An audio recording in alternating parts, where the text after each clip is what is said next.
This is John King. I am speaking with Kevin McRae, who serves as the Deputy Commissioner for Communications and Human Resources at the University of Montana. And I understand that there has been a little bit of back and forth between the University of Montana and one of our local papers. And I understand you had some comments on this issue. Well, John, on behalf of the Montana University system, we just want to assure Montanans that all of our colleges and universities, including the University of Montana, recruit and retain employees on the basis of job-related qualifications and merit. And we are always looking for the most qualified, talented individuals when we make a staff hire, a faculty hire, or a hire of a professional or an administrative employee. Unfortunately, the Missoulian yesterday fell for an internet hoax and tried to pass off as fact in this morning's newspaper an April Fool's joke that they did not know was false. They've changed the story online today, but if you look at your morning print version, the Missoulian identifies a couple of employees at the University of Montana who have degrees from Utah State University. And the Missoulian reported that a couple of years ago, the Church of Latter-day Saints announced plans to buy Utah State University, which is a public state land grant university. Well, my ninth grade daughter this morning at breakfast was able to look on her phone and easily discern that was an internet hoax. I think about anybody could. But the Missoulian took it as fact and presented it as fact, and then presented it as the basis for the story that somehow the University of Montana should be wary of degrees from Utah State University, or that somehow people from Utah State University, we should presume to know what their religion is and so forth. So it's a very unfortunate article. At least the article does mention that for example, the provost, the chief academic officer at the university, the article says that in his years he's made about 60 hires, and the Missoulian claims to know the religion of those hires and says that a couple of them might have been affiliated with the Church of Latter-day Saints. So if that's true, that would be 3% of the hires were of people who may have an association with the Church of Latter-day Saints. And the Missoulian's article even mentions that Montana's population at large is 4 or 5%. So it's very unfortunate that the Missoulian took it and ran with it.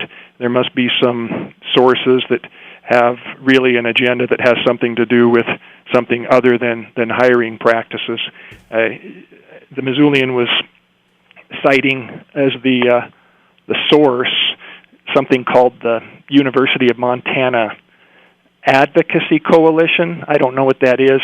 So I did actually speak with them personally. Okay. Well, of course it's a them, so I can't say I spoke with everybody. Yeah. But one of its most prominent voices has been Professor Mehrdad Kia, and I spoke with him this morning about this whole issue, and he says never once did we bring up the issue of religion. We were focused on openness in the hiring process, for sure. He said that was one of the issues, but the whole issue of religion was not one of the things that they were pushing for. So that's at least what he says. I don't know. Let me look here to see if I've got something in writing.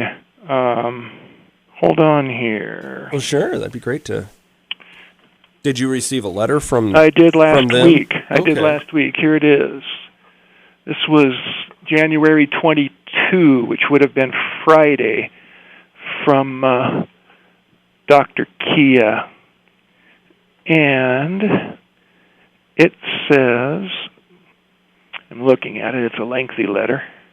Is it something that you could email me? Well, I don't know if it's an actual formal letter. It's more of an email communication. Let's see.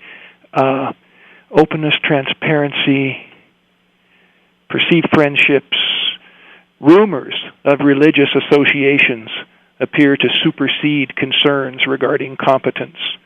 Yeah, I could email this to you, and you can see it right there. And you can. That's the exact same quote that she gives in the thing. It's a letter from Mehrdad Kia last Friday to the Commissioner of Higher Education, that says that exact phrase. Give me your email address. John King, that's JONKING, at townsquaremedia.com. So I'm going to, hold on, JOHNKING at townsquaremedia.com. I will just forward it to you, and you'll see everybody on the list who got it, and it says rumors of whatever I just said there. Let me look at it again. I got it right here in front of me. It's in the paper that was the story in the paper this morning. We have a good relationship with the Montana Faculty Senate. We have a good relationship with the University Faculty Association. The elected leadership of the faculty, the folks who have been chosen by the faculty to work as a university through these important issues, relations are good. I don't quite understand what this UM Advocacy Council is. It seems more like a UM Autopsy Council because they seem just bent on declaring the university dead when, in fact, their problem is it's thriving and it's moving forward. We have been able to make all of the necessary budget adjustments while preserving the quality of education, getting the money into the classroom when we look at our compensation structure, and make these adjustments without impacting any tenure-track faculty lines. But it's interesting, so I'll send this message to you, and you can be the judge yourself as to whether Dr. Kia has said anything about religious associations. All right. Well, hey, thank you so much. Anything else that you wanted to get out? Nope, you got her good. Thanks, John. All right. Thank you Take so much, care. Kevin. Have a great day. Bye-bye.